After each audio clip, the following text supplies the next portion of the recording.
Amreli letter કાંડ આ વિવાદ છે છેલ્લા એક મહિનાથી ગુજરાતની રાજનીતિમાં ચર્ચાનો વિષય બનેલો છે અને આ લેટર કાંડ ખરેખર અસલી છે કે નકલી એ પણ એક શંકાનો વિષય રહ્યો છે, ચર્ચાનો વિષય રહ્યો છે.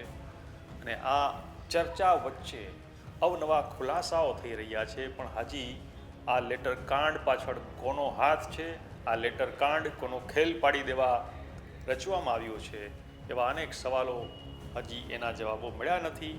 ત્યારે આ વિવાદ વચ્ચે ભાજપના ટોચના નેતા દિલીપ સંઘાણીએ જે પત્ર લખ્યો છે મુખ્યમંત્રીને, એ પત્ર અત્યારે ચર્ચાનો વિષય બનેલો છે.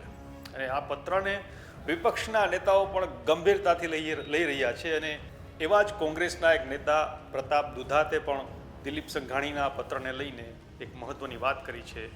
એની વિગતે વાત કરીશું આ વિડીયોમાં. નમસ્કાર, તમે જોઈ રહ્યા છો વાઇબ્સ ઓફ ઇન્ડિયા અને મારું નામ છે ઇમરાન. અમરેલીનો જે લેટર કાંડ છે અને એ લેટર કાંડ પાછળ ખરેખર કોનો હાથ છે એ હજી પણ એક ચર્ચાનો જ વિષય છે, પણ હજી સત્તાવાર રીતે કોઈ સ્પષ્ટતા થઈ નથી. અને એવા સમયે આ વિવાદ જે ચાલી રહ્યો છે એવા સમયે ભાજપના એક મોટા નેતા એવા દિલીપ સંઘાણીએ મુખ્યમંત્રી ભૂપેન્દ્ર પટેલને પત્ર લખ્યો છે. અને એમાં પત્રમાં હાઈકોર્ટના જજ મારફતે આ કેસની તપાસ થાય એવી માંગણી કરી છે. અને પોતે નાર્કો ટેસ્ટ માટે તૈયાર હોવાનું કહીને 2 થી 4 બીજા લોકોના પણ નાર્કો ટેસ્ટ થવા જોઈએ એવી તેમણે માંગણી મૂકી છે. એવા સમયે આ પત્રને લઈને સાવરકુંડલાના પૂર્વ ધારાસભ્ય અને અમરેલી જિલ્લા કોંગ્રેસ પ્રમુખ પ્રતાપ દુધાત સાથે જ્યારે વાઇબ્સ ઓફ ઇન્ડિયાએ વાત કરી, ત્યારે પ્રતાપ દુધાતે આ પત્રને લઈને શું કહ્યું છે, ચાલો સાંભળીએ. દિલીપભાઈ સંઘાણી એક રાજનેતા છે અને જિલ્લાના નહીં પણ દેશ લેવલના, એટલા માટે હું એને નેતા કહી શકું કે ખૂબ જ મોટી સહકારી સંસ્થાઓ સાથે સંકળાયેલા છે. ત્યારે કોઈ ભારતીય જનતા પાર્ટીના આગેવાન મારફત પોલીસને આદેશ કરવામાં આવ્યો. આ ષડયંત્ર ગુજરાતની અંદર ક્યાં રચાણો અને કોના કહેવાથી પોલીસ માર મારી અને ખોટી ફરિયાદ દાખલ કરી માર માર્યો, એક દીકરીને રાતના બારે ઘરમાંથી લઈ જવી અને સરઘસ કાઢવું એટલે કે વરઘોડો કાઢવો અને ખોટી એવી કલમોનો ઉમેરો કરવો. 1 મહિનાથી આ મોમેન્ટમ ચાલે છે. 1 મહિનાથી ટીવીઓમાં ડિબેટો, પત્રકાર, બધા મીડિયાથી લઈને બધા જ લોકોએ આ મુવમેન્ટને એટલા માટે ધ્યાન આપવામાં આવ્યું કે ગુજરાત એક ભાજપની લેબોરેટરી છે અને એના ભાગરૂપે અમરેલીની અંદર જંગલ રાજની શરૂઆત થાય. અને પોલીસ ખાખી વર્દીમાં, પહેલા તો મેં બાળપણમાં સાંભળેલું કે કોઈ ખંડણી દાઉદ ઉઘરાવે કે કોઈ છોટા શકીલ ઉઘરાવે, આવી વાતો સાંભળેલી છે. તો પોલીસ ખાખી વર્દી પહેરીને કાર્ય કર્યું છે. ત્યારે 1લી તારીખે, પહેલા મહિનાના દિવસે મેં પત્રકાર પરિષદ કરી અને મીડિયા સમક્ષ આ મુદ્દો ઉપસ્થિત કર્યો.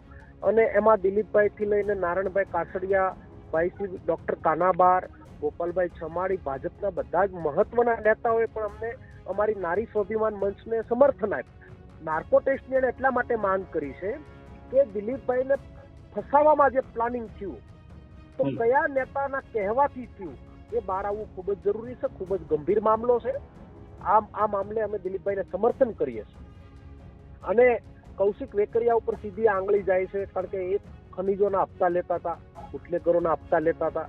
આ વાત તો અમે પ્રથમ દિવસથી ઉપસ્થિત કરી ત્યારથી લઈ આજ દિવસ સુધી કૌશિક વેકરિયાએ સ્ટેટમેન્ટ નથી કર્યું. અને આ ચાલુ બધા એપિસોડમાં હર્ષભાઈ સંઘવી ચાર્ટર્ડ પ્લેન લઈને અમરેલી આવીને શું કરી ગયા એ પણ ગુજરાતની જનતા સમક્ષ આવવું જોઈએ. અને કયા મોટા નેતાના કહેવાથી રાતોરાત ફરિયાદ દાખલ, આ પણ ગુજરાતની જનતા સમક્ષ આવવું જોઈએ. નાર્કો ટેસ્ટ દિલીપભાઈની સાથે સાથે અન્ય લોકોના પણ થાય, અન્ય રાજકીય આગેવાનોના થાય, એ ખૂબ જ જરૂરિયાત. તો દિલીપ સંઘાણીના પત્રને લઈને જે પ્રતાપ દુધાતે વાત કરી છે અને કહ્યું છે કે આ જે સમગ્ર કેસ છે એમાં એમણે જે માંગણી કરી છે દિલીપ સંઘાણી એ મુજબ કાર્યવાહી થવી જોઈએ. અને જે જવાબદાર છે, જેની સામે આંગળી ચીંધાઈ રહી છે, એવા એ કોણ છે જવાબદાર આ પત્ર પાછળ? તો આ રીતે ભાજપના નેતા દિલીપ સંઘાણીએ જે મુખ્યમંત્રીને પત્ર લખ્યો છે અને એના વિશે પ્રતાપ દુધાતે જે કહ્યું છે, એના વિશે તમારું શું કહેવું છે અમને કોમેન્ટ કરીને જણાવજો. આપણે મળતા રહીશું વાઇબ્સ ઓફ ઇન્ડિયા પર.